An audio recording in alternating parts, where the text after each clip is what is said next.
What is going on, guys? Welcome in to the Jeff, the Honest Marketer YouTube channel, where we talk about three things and three things only: sales, marketing, mindset. And today we have something super cool to talk about in this video. So, as I mentioned a minute ago while I was getting all pretty and getting my hair all done, yesterday I was on a group coaching consulting call where there was like 20 or 30 people in the call. I was hosted in there by somebody super awesome. Her name's Nani.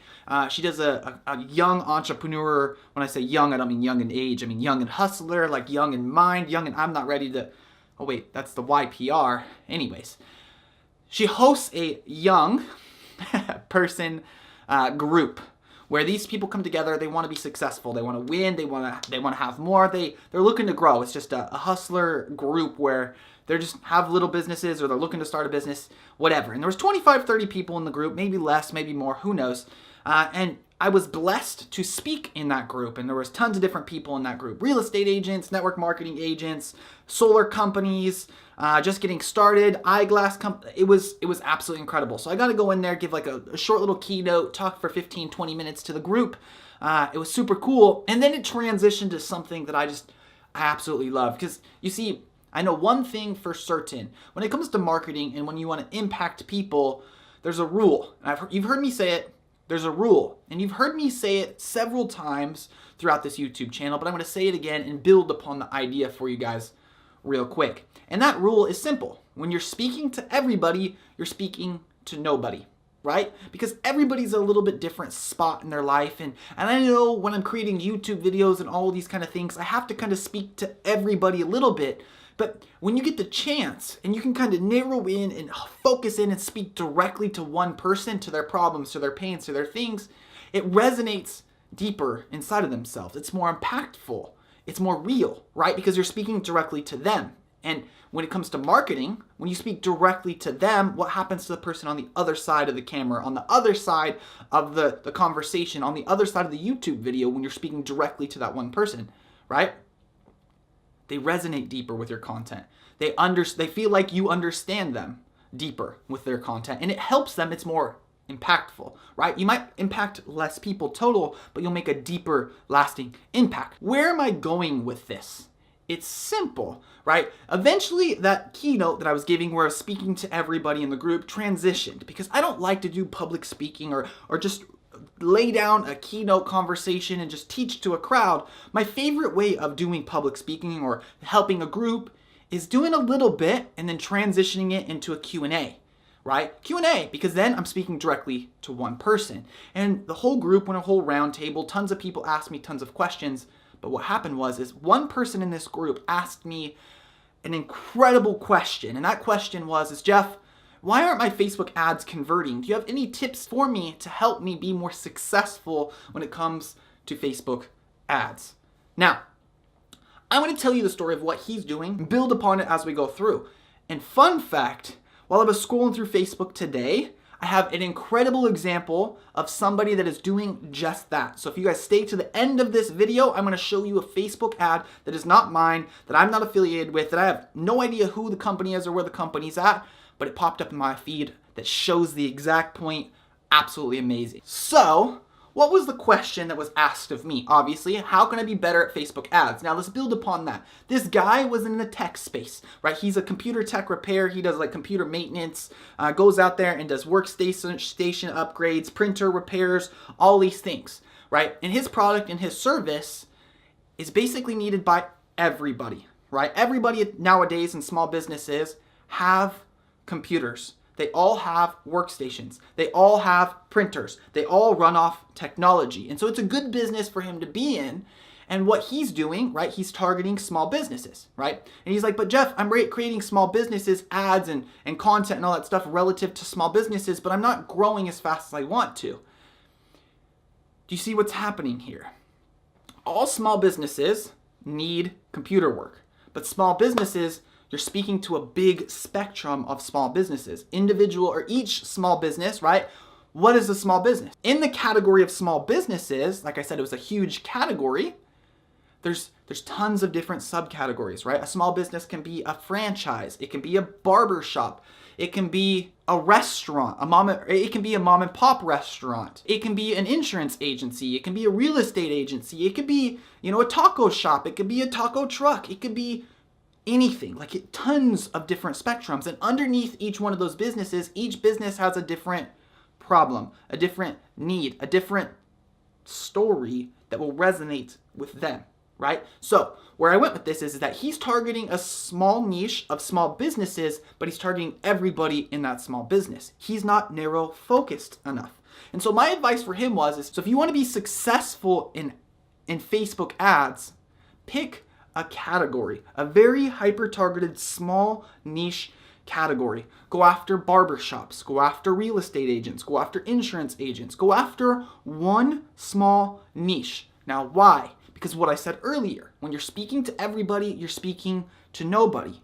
And so as your spot in your business, what you can do is you can write ads and then copy on your ads, and then you can create landing pages that speak directly to the problems that real estate agents have, right? Because real estate agents have different problems than insurance agents do.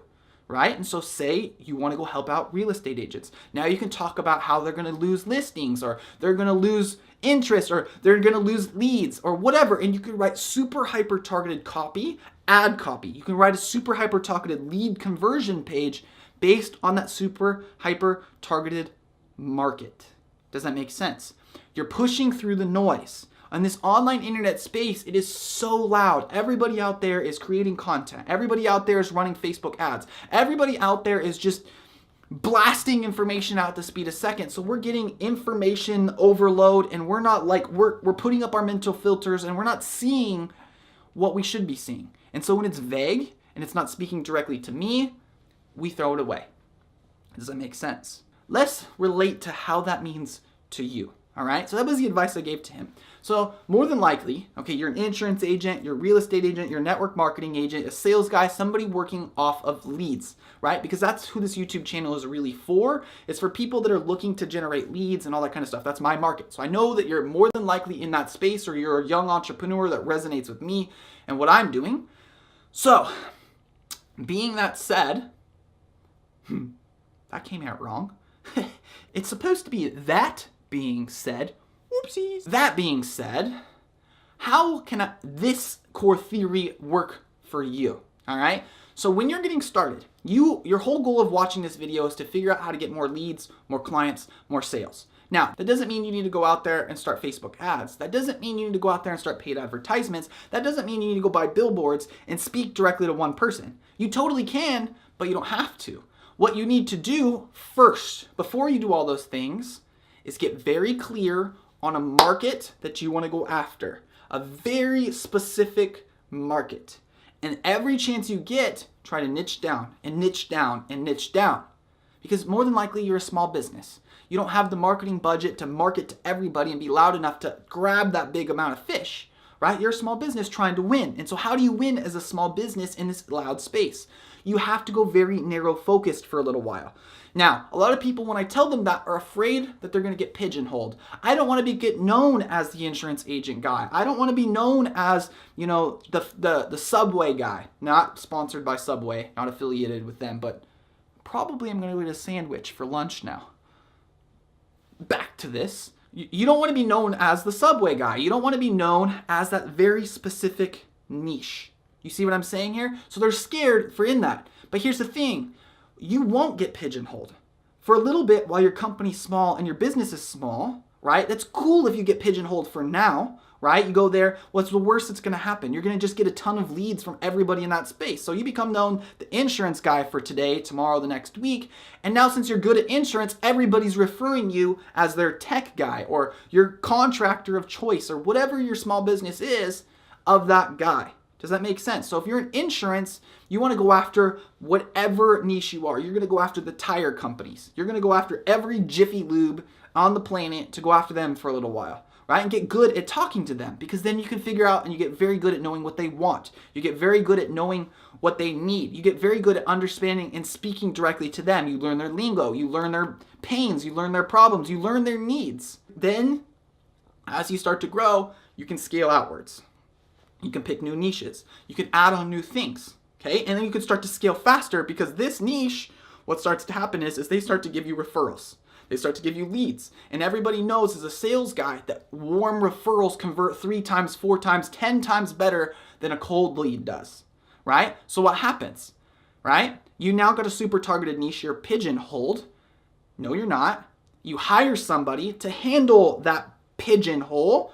Now they're getting easy leads. You're still growing, you're still scaling, you're still doing good things. They're making money because those deals are easier to close. You can hire a less skilled person than yourself because as an entrepreneur, I totally understand, like, you feel like you're unreplaceable and that nobody's ever going to be as good as you, which is probably true. But you set up something that somebody less skilled can handle because it's coming in. And I just hit the light. Because warm, high quality leads are coming in. Does that make sense? Then you go and repeat the process. Okay, you're the tire lube guy. Now you're no longer the tire lube guy. You have an assistant or a sales guy handling the tire lube stuff. And now you're going to go get yourself pigeonholed in another market. And then you're going to hire somebody else. And then another market. And then you're going to hire somebody else. And the next thing you know, you become known as the small business guy, where you wanted to be in the first place. But you had to start knocking them off one at a time to push into that market, right? When you're coming into a business, you're trying to steal little sections and little pieces of market share first. And once you get your little foothold and your grab into the door, then you can weasel your way into other market shares. You see what I'm saying here? You're trying to steal one market share at a time.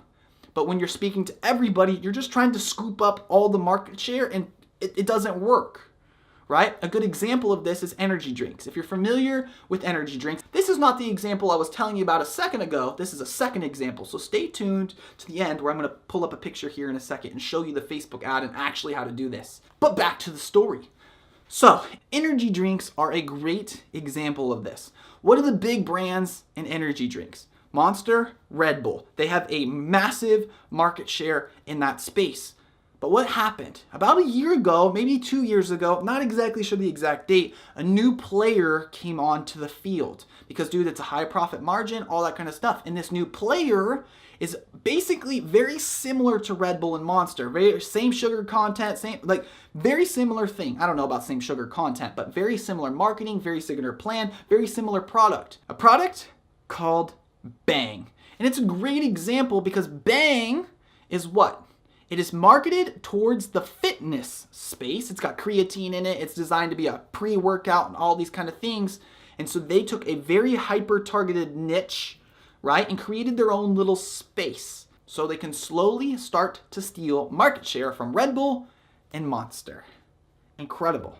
Great piece of thing. Write that down. If you haven't yet, write it down. So let's bring up that ad. You see this right here? This is a Facebook ad that was just served to me. It is a coffee cup speaking directly to me. Okay, my mom is in California. I am currently in Oregon. And this ad is targeted to a son for Mother's Day. Do you see how hyper targeted this is? You read the copy across the top, it's saying Mother's Day is right around the corner. What is this ad targeting? It's targeting sons that are in Oregon and their mothers are in California. And so what did they do? They created a hyper targeted coffee mug around this to market directly to me, to speak directly to me. Now, it's a small niche market, very small branding, but what are they going to do? They're going to go through and they're going to take this exact coffee mug idea here and do it in every market where sons are in this state, mothers are in that state. How many different products can they do? And the cool beauty about this industry is it's all print on demand. So they don't have to have any on-hands or any products or anything in their possession. It's just like when somebody orders it, it ships it out. And when they find a winner, they focus on that combination, Oregon and California or whatever it is, and they just pump a ton of money into that ad. So, what can you learn from this photo? Very simple, that other people are doing it too. That it works for other markets, other industries, other people. I just gave you 3 different examples of how it's working, so it's going to work for you. So now is the time to take action on what you had just learned. Speaking of action, my friends, we have something cool here to talk about at Jeff the Honest Marketer channel. I have 2 favors for you, right? I have 2 favors. If you got some value out of this, I ask 2 favors. The first one is the most important favor. Share this video with a friend. I do these videos for free because it's my goal to help 100,000 people make their first $100 online, help 100 million people turn their passion into a career, their career into a passion. And I can't do that without the help of you. So I need your help. Do me a huge favor. If you like this video, share it with a friend. Next, if you got some value out of this video and you're going to implement it, which I know you are, into your business, click that like button, click that subscribe button, and comment down below. What I want to do is I want to start a conversation with you guys. I want to learn how to help you. Again, when you're speaking to everybody, you're speaking to nobody. So comment down below. What are your problems? What do you need help with? What are issues you're having with marketing or sales or prospecting? Where are you at? Where are you stuck? And when I can speak directly to you and create videos relative to you, I can help you win better, and I can help more people just like you. So do me 2 favors. Ask me some questions down below. I'll do my best to answer any questions and every question that show up. I might not directly message you back, but it'll give me ideas of creating content in the future. So you might get that. And cool thing, if your content gets created and I start answering your questions, you're going to get a huge shout out on my channel. I'll pull up the screenshot of your profile and give you a shout out for your business and what you do. So ask questions down below. You help me, I'll help you. So let's get started. And for now, my friends, that is the end of this video. Team Trimble out. People don't, they've been getting confused about that. Like, what is it? Okay, Team Trimble, TT, right? So Team Trimble, T's. The T's. It's not a hashtag. No. It's T's. Team Trimble. Is that so hard? I mean, I don't know. Team Trimble out, and we'll see you in another video.